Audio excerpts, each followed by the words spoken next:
Good morning to all of you. मैं Bharat Madhav ITI group Satna से आप सभी को ITI में WCS का लेक्चर दे रही हूँ। आज हम त्रिकोणमिति को कंप्लीट करेंगे। देखिए, जैसा कि कल आप लोगों ने ट्रिग्नोमेट्री में हाइट एंड डिस्टेंस का टॉपिक स्टार्ट किया है, ठीक है। उसमें से दो कोण आपने देखे हैं इसमें जो कि काम आते हैं, उन्हीं के यूज़ से हम इनको सॉल्व करेंगे क्वेश्चन को। तो क्या देखे थे? पहला कोण उन्नयन कोण, इसे ही इंग्लिश में क्या बोलते हैं? एंगल ऑफ एलिवेशन, और इसे एंगल ऑफ डिप्रेशन, ठीक है। तो इसका अपन पहला क्वेश्चन कल किए हैं, एक स्टार्ट कर चुके हैं। आज देखिए नेक्स्ट क्वेश्चन। मैं क्वेश्चन बोलती जा रही हूँ, लिख भी दूँगी, आप लोग नोट करते जाएंगे, उसके बाद सॉल्व करेंगे। एक पतंग है, वो भूमि से 75 मीटर ऊंचाई पर, क्या 75 मीटर ऊंचाई पर उड़ रही है, ऊंचाई पर उड़ रही है। वह क्षैतिज से 60 डिग्री पर, वह क्षैतिज से कितने? 60 डिग्री पर आनत डोरी से बंधी है, आनत डोरी से बंधी है। डोरी की लंबाई, डोरी की लंबाई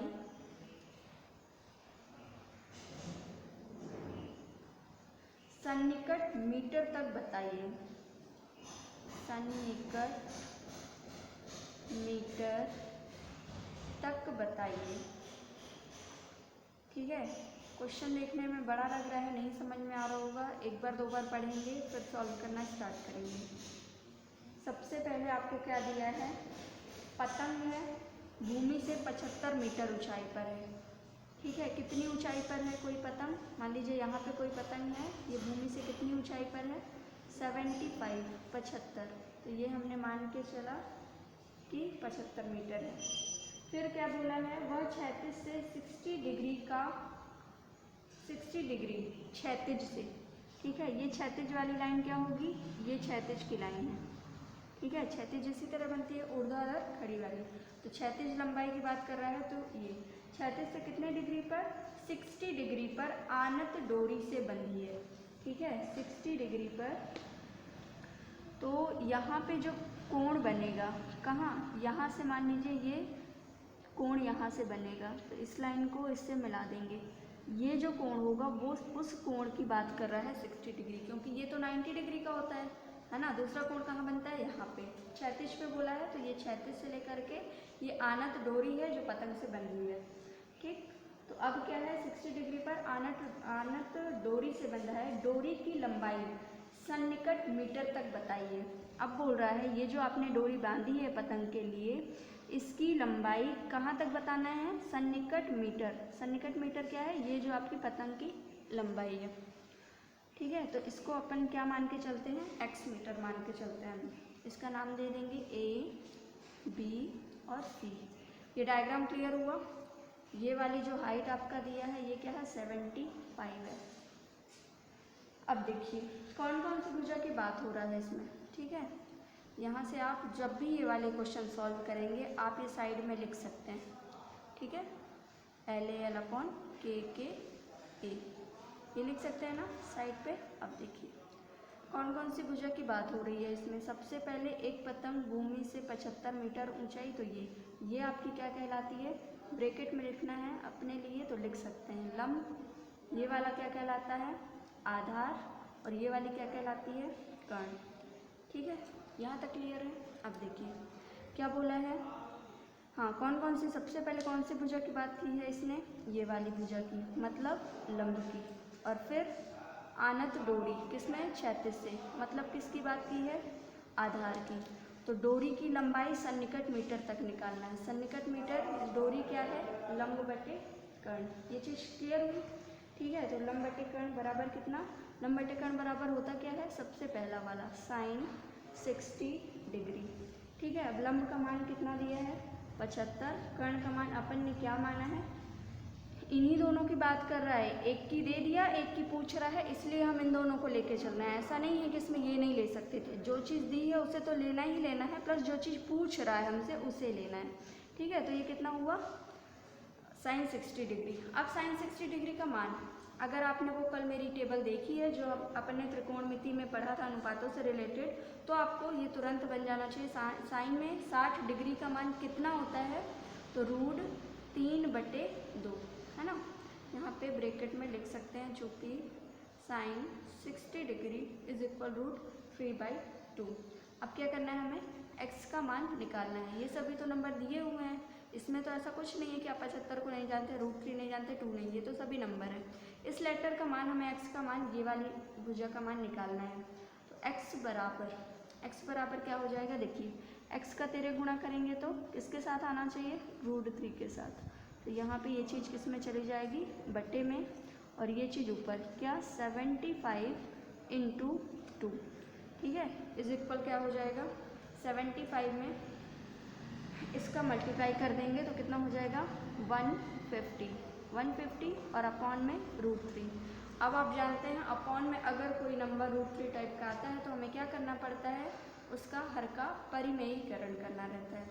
150 में बटे में √3 लिख करके ऊपर और नीचे क्या करेंगे, √3 का मल्टीप्लाई कर देंगे। क्लियर है यहाँ तक। अब देखिए, जब हमने जब हमने बटे में √3 और √3 का मल्टीप्लाई करेंगे तो क्या आ जाएगा 3। ठीक है।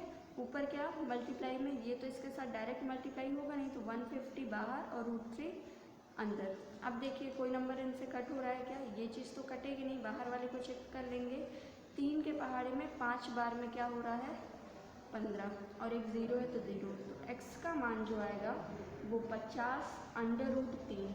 अगर आपको 4 ऑप्शन में ये वाले मान दिख जाते हैं √3 तब तो ठीक है, अगर नहीं दिखते हैं तो आपको √3 का मान रख के और इसके साथ गुणा करना पड़ेगा। ठीक है। मैं इसको करके बता देती हूँ। x बराबर आपका आ जाएगा 50 × 1.732। यहाँ पे ब्रैकेट में लिखेंगे √3 बराबर होता है 1.732, इसलिए हमने यहाँ पे √3 की जगह पे ये मान पुट किया है। अब क्या करना है, इसका इससे मल्टीप्लाई करिए। हमेशा जो 0 वाला होता है उससे मल्टीप्लाई करेंगे, इसमें करेंगे बहुत लंबा जाएगा। ठीक है। 5 दूनी 10, एक 0 भी छोड़ दीजिए, लास्ट में बढ़ाएंगे। 5 दूनी कितना हुआ 10, एक इसके पास कैरी आ जाएगा। ये कितना 5 से 15, 15 1 16, फिर से एक बचेगा इसके ऊपर, फिर कितना 5 7 35, 35 और एक कितना हो गया 36। अब यहाँ पे 3 बचा, 5 1 कम 5, 5 3 8, एक 0 50 वाला लेंगे तो ये कितना 2 0। अब देख लीजिए दशमलव के बाद कितने अंक हैं आपके पास में, तो आप बोलेंगे 1 2 3। तो इकाई से हमेशा गिनते हैं, इसमें भी इकाई से गिन करके और दशमलव लगाएंगे, इकाई दहाई 1 2 3, मतलब कहाँ पे, यहाँ पे आपका जो x का मान आएगा वो 86.6, ठीक है, मीटर में। और यही आपका क्या होगा आंसर फर्स्ट। ठीक है। आया समझ में इतना, ये आपका फर्स्ट क्वेश्चन है। सेकंड देखते हैं।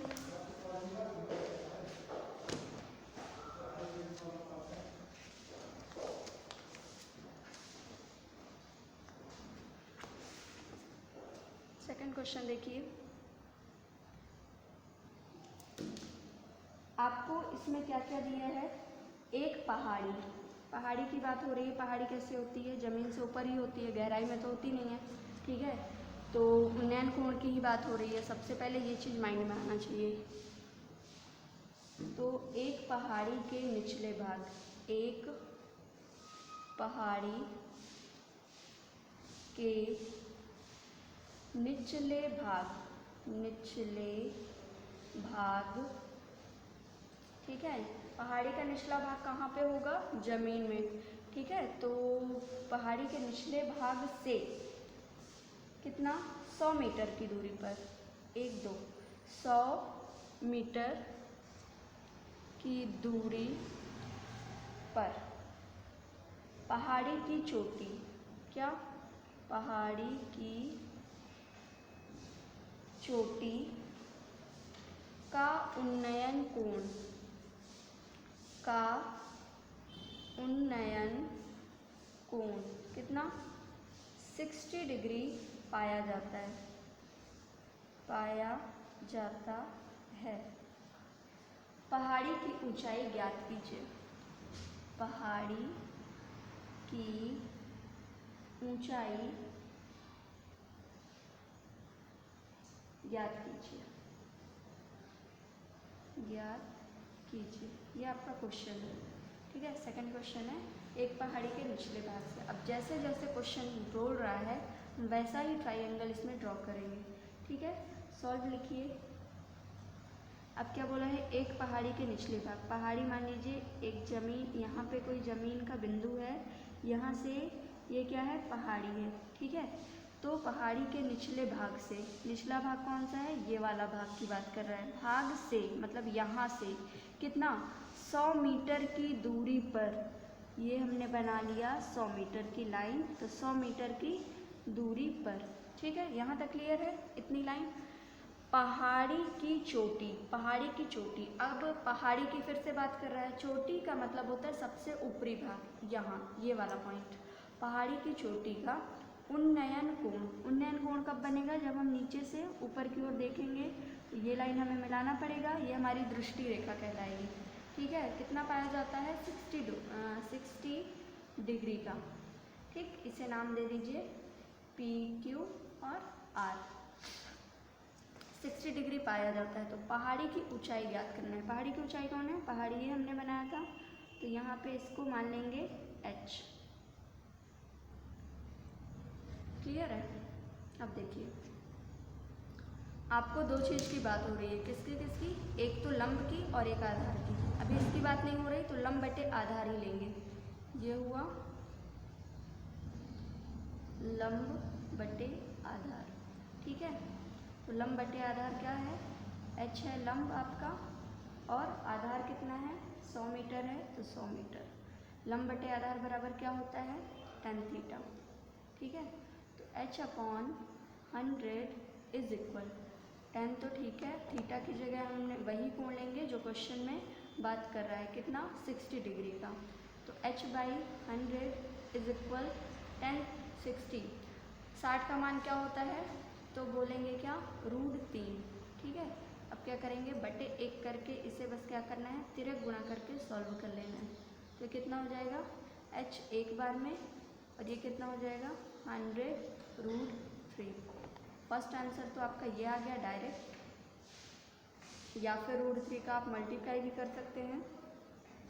तो h इज इक्वल 100 इंटू 1.732।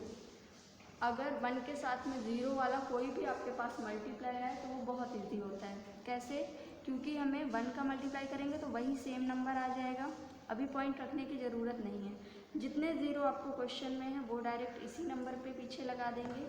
अब 3 अंक पहले क्या करेंगे, दशमलव, 1 2 3 1 2 3, तो कितना आ जाएगा, 173.2 मीटर, और ये आपका आंसर सेकंड।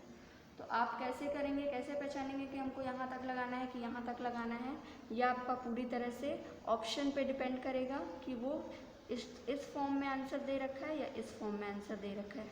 क्लियर है इतनी बात। चलिए अब आगे देखते हैं नेक्स्ट क्वेश्चन। तीसरा क्वेश्चन आपका दिया हुआ है,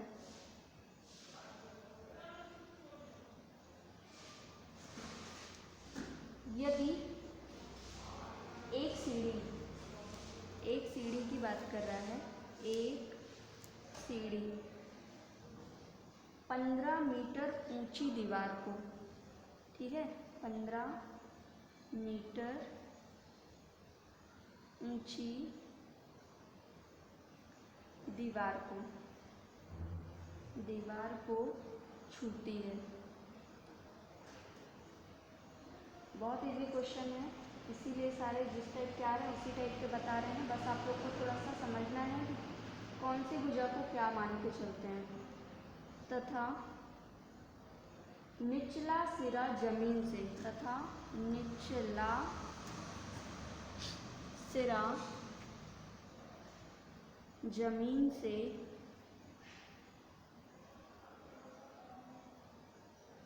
8 मीटर की दूरी पर है। 8 मीटर दूर है तो सीढ़ी की लंबाई होगी। तो सीढ़ी की लंबाई होगी। ठीक है, ये आपका क्वेश्चन कंप्लीट हुआ। एक सीढ़ी थी 15 मीटर ऊंची दीवार को छूती है ना, और निचला सिरा जमीन से 8 मीटर दूर है। अब देखेंगे कौन सी भुजा पे क्या मानेंगे। इसमें सॉल्व लिखिए। सीढ़ी 15 मीटर ऊंची दीवार तो हमेशा ज़मीन से एकदम सीधी खड़ी रहती है, टेढ़ी नहीं होती। ठीक है, तो 15 मीटर ऊंची दीवार, सबसे पहले बात इसमें कर रहा है 15 मीटर की एक ऊंची दीवार है, तो दीवार किस पर खड़ी रहेगी? ज़मीन पर। ये ज़मीन का कोई बिंदु है, यहाँ पे 15 मीटर की एक दीवार खड़ी है, तो ये 15 मीटर की आपकी दीवार खड़ी हो गई। ठीक है, तथा निचला सिरा, तो इस दीवार का निचला सिरा ये होगा, जमीन से 8 मीटर दूर है। ठीक है, ये कितना? 8 मीटर दूर है, जमीन से 8 मीटर दूर है। तो सीढ़ी की लंबाई क्या होगी? ये जो भुजा बनेगी, तीसरी भुजा इसको छूने वाली, वही आपकी सीढ़ी की लंबाई। आप कभी भी ज़मीन से देखेंगे सीढ़ी कैसी दिखती है आपको? नीचे से ऊपर की तरफ इसी टाइप से देखेगी ना, तो इसका नाम दे देंगे ABC। अब इसमें कोई भी कोण और की बात नहीं कर रहा है, वो सिर्फ क्या बोल रहा है, हमें ये वाली भुजा यानी कि सीढ़ी की लंबाई ज्ञात करना है। और भी सरल हो गया, हमें इसमें 10, 30, 60 साइन कुछ भी नहीं लगाना है, डायरेक्ट इसका मान बताना है। तो क्या मान लेंगे? सबसे पहले सॉल्व करके माना सीढ़ी की लंबाई कितनी है? x मीटर है। ठीक है, अब क्या बोल रहा है? ये कौन सा त्रिभुज बन गया? समकोण त्रिभुज तो है ही, तो निचला सिरा भी दे दिया, सब दे दिया है। ये बस पूछ रहा है, मतलब एक समकोण त्रिभुज में अगर दो भुजाओं का मान दिया है तो डायरेक्ट आप किससे निकाल सकते हैं? पाइथागोरस से। ठीक है, ये सब बीच में क्वेश्चन इसलिए दिया है ताकि आप कंफ्यूज हों और इस टाइप से उसको सॉल्व करने की कोशिश करें, कोण ढूंढें फिर उसके बाद लगाएं। ऐसा कुछ नहीं है, जिसकी बात कर रहा है, जो पूछ रहा है उस पर ध्यान देना है। ये नहीं कि हाइट और डिस्टेंस चल रहा है तो मतलब कोण आना ही आना है। अब क्या है? पाइथागोरस प्रमेय से ये जो सबसे बड़ी भुजा है x, उसका स्क्वायर क्या हो जाएगा? अन्य दो भुजाओं के स्क्वायर के। तो अन्य दो भुजाएं कौन कौन सी हैं? लंब है, उसका स्क्वायर करेंगे और प्लस में 8 का स्क्वायर करेंगे। ठीक है, तो x का स्क्वायर बराबर क्या हो जाएगा? 15 का स्क्वायर कितना होता है? 225, और इसका स्क्वायर कितना होता है? 8 का 64। अब बस इनको क्या करना है? प्लस कर देना है। x स्क्वायर इज इक्वल, ये कितना हो जाएगा? 5 4 9 6 2 8 और ये 2, तो x बराबर, अब आप क्या करेंगे? रूट यहाँ आएगा तो 289। अगर आपको 1 से लेकर 20 तक के स्क्वायर बन रहे हैं तो आपको इसे लगाते नहीं बैठना है, डायरेक्ट आप बोलेंगे कि ये किसका स्क्वायर है? 17 का। ठीक है, ये 17 मीटर जो आएगा वो आपकी सीढ़ी की लंबाई होगी, और यही आपका बनेगा आंसर। क्लियर है यहाँ तक? ठीक है, यहाँ पे लिख सकते हैं सीढ़ी की लंबाई कितनी हो गई?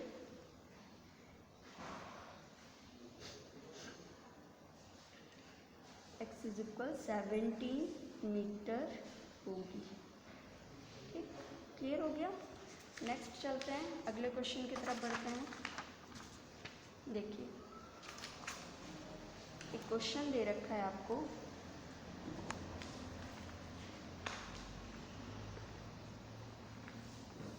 एक सीढ़ी 10 मीटर की ऊंचाई तक, थोड़ा थोड़ा ही चेंज है इसमें, अगर आपको 1 से 2 क्वेश्चन समझ में आ गए हैं तो जैसे ही मैं क्वेश्चन बोलूँगी आप खुद से आंसर बता सकते हैं, ठीक है। क्वेश्चन के बाद भी 1 से 2 मिनट का टाइम रहता है, आप भी लगाइए साथ में और उसके बाद मैच करिए क्या आपने सही लगाया है। एक सीढ़ी है, वो क्या है, 10 मीटर की ऊंचाई पर, 10 मीटर की ऊंचाई पर एक दीवार से टिकी हुई है, एक दीवार से टिकी हुई है, ठीक है। यदि सीढ़ी जमीन के साथ, यदि सीढ़ी जमीन के साथ कितना 30 डिग्री का कोण बनाती है। अब इसमें कोण की बात कर दिया है उसने, जमीन के साथ 30 डिग्री का कोण बनाती हो तो सीढ़ी के आधार, तो सीढ़ी के आधार बिंदु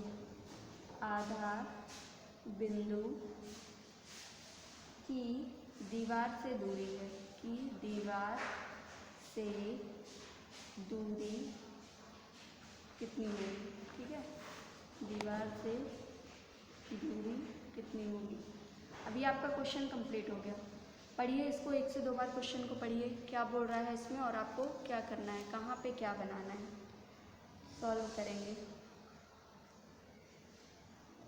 एक सीढ़ी है 10 मीटर की ऊंचाई पर एक दीवार से, तो ये जो 10 मीटर की ऊंचाई है वो किसकी है, दीवार की है या सीढ़ी की है। सबसे पहले आपको यहाँ पे कंफ्यूज होगा क्योंकि उसने एक सीढ़ी दे दिया है और 10 मीटर तुरंत बाद दिया है। एक सीढ़ी 10 मीटर की ऊंचाई पर एक दीवार से टिकी हुई है, 10 मीटर की ऊंचाई पर, ठीक है, समझ रहे हैं। 10 मीटर की ऊंचाई पर, ये 10 मीटर हुआ, ऊंचाई पर टिकी हुई है। टिकी हुई है मतलब क्या, ये कैसे रहेगी सीढ़ी, ऐसे रहती है ना, ये वाली लाइन का काम करती है सीढ़ी वाली भुजा। तो ये 10 मीटर की ऊंचाई पर टिकी हुई है, ये हो गई आपकी सीढ़ी, 10 मीटर की ऊंचाई पर टिकी हुई है। यदि सीढ़ी जमीन के साथ, यदि सीढ़ी जमीन के साथ, जमीन यही है ना, जमीन के साथ 30 डिग्री का कोण बनाती है, ठीक है। तो ये ज़मीन के साथ कितने डिग्री का कोण बनाएगी, 30 डिग्री का कोण। ये ज़मीन वाला पॉइंट है, इसका नाम दे दीजिए ABC। 30 डिग्री का कोण बनाती है तो सीढ़ी के आधार बिंदु की दीवार से दूरी कितनी होगी, ठीक है। क्या आपसे पूछ रहा है, सीढ़ी के आधार बिंदु, ये दीवार से दूरी, ये वाली भुजा की बात कर रहा है इसमें, ठीक है, इसकी। तो ये क्या मान लेंगे, XY, जो आपको मानना है मान सकते हैं, x मीटर मान लेते हैं। ये डायग्राम आया समझ में कैसे बनाना है। कभी भी इसको ये वाली भुजा का नाम मत दे दीजिएगा, नहीं तो आंसर आपका मैच नहीं आएगा। चलिए देखिए अब इसमें क्या माने हैं हम, जमीन की दीवार से दूरी, यहाँ पे सीढ़ी कर लीजिएगा, सीढ़ी की दीवार से दूरी कितनी माने हैं, x मीटर माने हैं। अब क्या क्या बात किया है इसमें, किन दो भुजाओं की, लंब की, आधार की। लंब बटे आधार बराबर tan थीटा होता है, ये जानते हैं हम। तो लंब का मान कितना है 10, आधार का मान कितना है x, ठीक है। tan थीटा, थीटा की जगह क्या ले लेना है आपको, 30 डिग्री। अब देखिए 10/x इज इक्वल, 10 में 30 का मान कितना होता है आप लोग बताएंगे, 1/√3, यही होती है ना। चलिए तो इसका अब क्या करना है, क्रॉस मल्टीप्लाई कर देना है बस आपको, इसमें आपको क्रॉस मल्टीप्लाई करना है। तो क्रॉस मल्टीप्लाई करेंगे तो कितना आ जाएगा, x का मान सीधा आ रहा है 10√3 और यही आपकी ऊंचाई है 10√3। क्लियर हुआ इतना? मीटर में रहेगा आंसर। चलिए तो अब हम बढ़ते हैं अगले क्वेश्चन की तरफ। मोस्ट क्वेश्चन है, इसको पढ़ के चलेंगे अच्छे से। यदि मीनार की छाया की लंबाई, यदि मीनार की छाया की लंबाई, मीनार की छाया की लंबाई कितनी? अच्छा, ये डायरेक्ट नहीं दिया है ना, घुमा के। इसकी ऊंचाई की, इसकी ऊंचाई, इसकी ऊंचाई के √3 गुनी है, √3 गुनी है, तो सूर्य का उन्नयन कोण होगा। तो सूर्य का उन्नयन कोण होगा, कोण होगा। ठीक है, ये क्वेश्चन आपसे पूछ रहा है।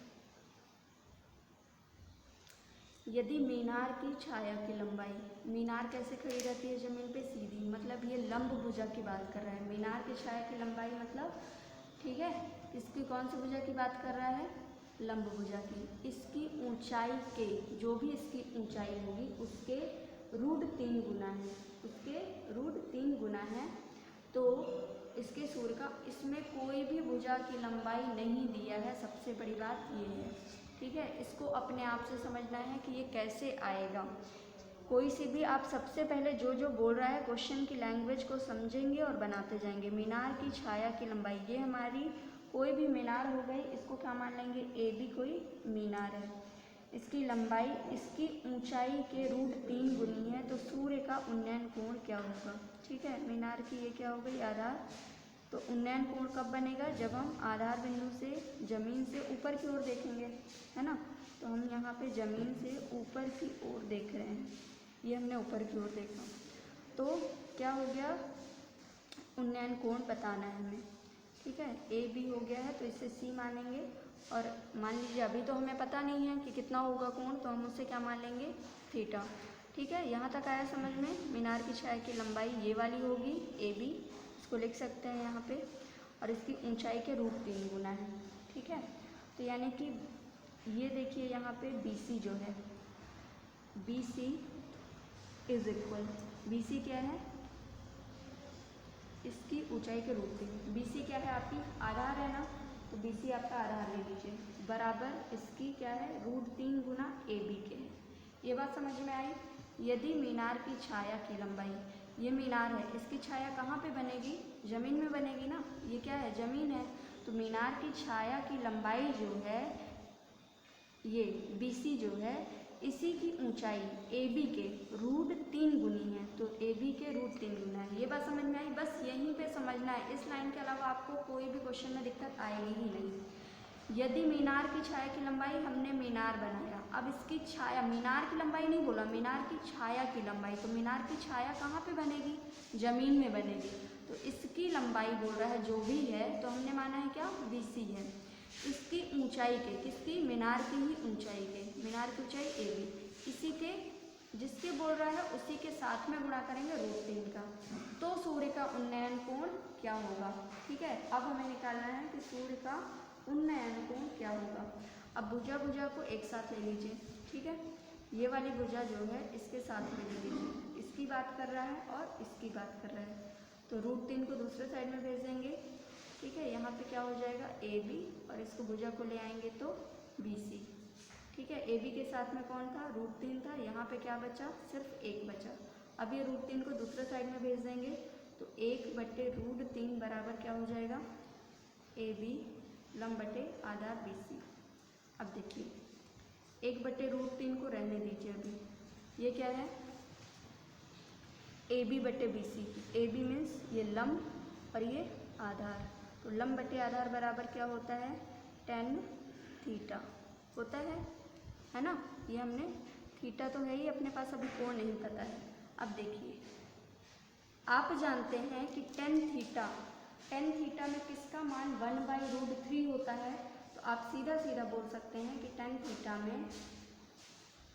थीटा बराबर टेन 30 का मान, किसका, 30 डिग्री का मान। तो इसकी जगह पे हम क्या लिख सकते हैं, टेन 30 डिग्री। टेन 30 का मान क्या होता है, 30 डिग्री। तो ये 10 से 10 कट रहा है यहाँ से, थीटा का मान सीधा सीधा आपके पास आ गया 30 डिग्री, और यही आपका आंसर होगा। ठीक है, तो सूर्य का उन्नयन कोण आपका 30 डिग्री आ गया। चलिए, ये इस टाइप के क्वेश्चन थे जो हाइट और डिस्टेंस से एकदम बेसिक क्वेश्चन है, और यही आपके एग्जाम में पूछे जाते हैं। अब अपन एक चीज़ छूट गई है, या कहिए बताना ही है, वो चीज़ बता करके ये चैप्टर कंप्लीट करते हैं। क्या है वो, चतुर्थांश। चतुर्थांश हमने नहीं बताया है, आज आप देख लेंगे कि चतुर्थांश क्या है, इसका यूज़ क्या है ट्रिग्नोमेट्री में।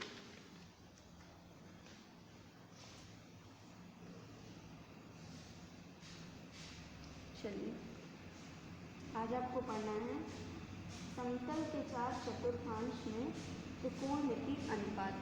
टॉपिक क्या रहेगा आपका, समतल के चार चतुर्थांशों में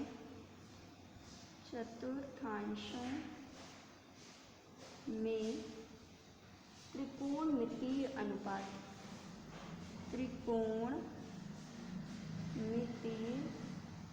अनुपात, ठीक है, ये आपका टॉपिक है। अब देखेंगे, आप जानते हैं ये कोई दो भुजाएं मैंने बना दी, ठीक। इस वाली रेखा, ये रेखाएं हैं, इस वाली रेखा को क्या बोलते हैं, क्षैतिज, है ना। यहाँ साइड अपन ने x नाम लिया है, यहाँ साइड x डैश कर सकते हैं। x डैश क्या है, कोई क्षैतिज रेखा है। इसी के बीचों बीच एक दूसरी रेखा हमने बनाई है y और y डैश। तो ये कौन सी रेखा है, इसे नाम मैं लिख देती हूँ यहाँ पे, ये क्षैतिज रेखा है, क्षैतिज रेखा। और ये वाली क्या है, ऊर्ध्वाधर रेखा। ठीक है, इतनी बातें क्लियर है। अब देखिए, इसमें मूल बिंदु ये आपका O माना जाएगा, और ये पहला चतुर्थांश होगा आपका, ठीक है। ये कौन सा है, पहला चतुर्थांश। दूसरे वाला, ये पहला पोर्शन जो यहाँ से लेकर के यहाँ तक का है, ये पहला, यहाँ से चलेंगे, ये दूसरा, ये तीसरा और ये चौथा, राइट हैंड साइड से चलेंगे, ठीक है, पहला दूसरा तीसरा। तो P1 पहला है, P2 आपका दूसरा है, और ये P3 कौन सा, तीसरा है, और ये P4 लास्ट, फोर्थ, ठीक है। अब देखिए, इसमें हमें क्या समझना है, इस चतुर्थांश में हमें एक रूल अप्लाई करना है और जानना है कि कौन से चतुर्थांश में कौन से त्रिकोणमितीय अनुपात का मान पॉजिटिव होता है और कौन से का निगेटिव होता है। बस हमें ये जानना है इस चतुर्थांश का बनाने का मतलब। तो नहीं याद रहेगा, इसके लिए एक रूल होता है क्या, ASTC रूल, ASTC नियम, ठीक है। इन लेटर को याद रखना है, ASTC नियम। इसके लिए आप कोई लाइन बना सकते हैं, जैसे मैंने याद किया था, A से ऑल, S से स्टूडेंट, टेक, T से टेक, और ये C से कॉफ़ी, ठीक है। इस टाइप से मैंने याद किया था, वही रूल मैंने आपको, वही चीज़ मैं बता रही हूँ। A से ये आ गया, ऑल से A, स्टूडेंट से S, T से टेक और C से कॉफ़ी। आप लोग को जो और भी बनते हैं इसकी जगह पे लाइन कोई भी ले सकते हैं, लेकिन ये लेटर को आगे पीछे नहीं करेंगे, नहीं तो चतुर्थांश के मान पूरे गड़बड़ाएंगे। तो चलिए देखते हैं चतुर्थांश में कैसे ये अप्लाई होगा। सबसे पहले आपको ये लाइन ड्रॉ करनी है, थोड़ी बड़ी लेके चलेंगे, ठीक है।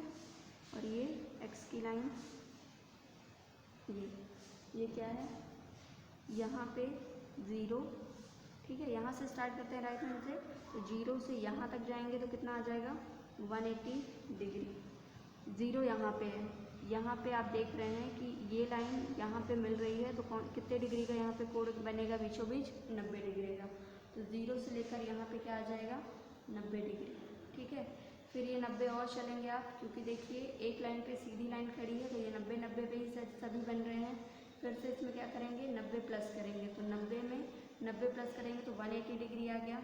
यहाँ पे फिर से नीचे जाएंगे, फिर से हमें क्या 90 प्लस करना पड़ेगा, 180 में क्या करेंगे 90 ऐड कर देंगे, तो कितना हो जाएगा 270 डिग्री। और ये लास्ट यहाँ पे चलेंगे तो ये भी 90 ऐड करना रहेगा, तो ये कितना आ जाएगा 360 डिग्री। 360 डिग्री। इतनी बातें क्लियर हैं अभी तक के चतुर्थांश में। अब देखिए इनके मानों को पहचानेंगे। यहाँ पे सबसे पहले ए लिखा है, ए का मतलब ऑल है। ठीक है, ए साइन का मतलब क्या है ऑल। ऑल मतलब सभी, मतलब सभी अनुपात जो त्रिकोणमिति के आप जानते हैं क्या, साइन, कॉस, टेन, कॉट और क्या सेक और कॉसेक। ठीक है, यही जानते हैं ना। तो इसमें सभी के सभी किस में आएंगे पॉजिटिव में। ठीक है, ये सभी क्या हैं ऑल पॉजिटिव। ये इसमें ए का मतलब है ऑल का मतलब सभी पॉजिटिव, पॉजिटिव के लिए है ये सब चीज़ें। ठीक है, इसमें सभी क्या हो गया। और ये जो चतुर्थांश है उसका नाम 0 से लेकर के 90 डिग्री तक चल रहा है। इसमें क्या होते हैं ऑल पॉजिटिव होते हैं। ये पहले चतुर्थांश की बात समझ में आई। तो फिर हम बढ़ते हैं सेकंड की ओर। सेकंड में लिखा है एस। एस से स्टार्ट है ना, मतलब एस वाली जो इसमें मान होंगे वो बस पॉजिटिव होंगे, बाकी सभी नेगेटिव होंगे। ठीक है, दूसरा चतुर्थांश में यही चीज़ लिखी है साइन, कॉस, टेन, कॉट, सेक और कॉसेक। इतनी बातें क्लियर। इसमें साइन का मान पॉजिटिव, तो साइन क्या होता है एस से स्टार्ट होता है, और साइन का उल्टा अनुपात में कौन होता है कॉसेक। तो जो साइन और कॉसेक है वो बस पॉजिटिव और बाकी सब नेगेटिव। ठीक है, याद रहेगा इसमें एस वाला बस। तो ये कौन सा है 90 डिग्री से लेकर के 180 डिग्री। इसमें बस क्या होता है साइन पॉजिटिव, तो साइन का उल्टा कॉसेक भी पॉजिटिव होगा। अब आते हैं एस का हो गया, ये ए के लिए था, ये एस के लिए था। अब तीसरा क्या है टी के लिए है, और चौथा होगा सी के लिए। तो टी से क्या बनता है 10, तो 10 का उल्टा कॉट। ये दोनों बस पॉजिटिव होंगे। ठीक है, ये पॉजिटिव के लिए ही क्या बना है नियम, ताकि आप कंफ्यूज ना हो। यहाँ पे लेंगे साइन, कॉस, टेन, कॉट और सेक और कॉसेक। ठीक है, यहाँ पे साइन है, तो साइन का क्या करेंगे, साइन का सभी माइनस है, ये भी माइनस है। 10 बस पॉजिटिव होगा, तो 10 का उल्टा कॉट भी पॉजिटिव होगा, ये भी सभी क्या हो गए आपके माइनस हो गया ना।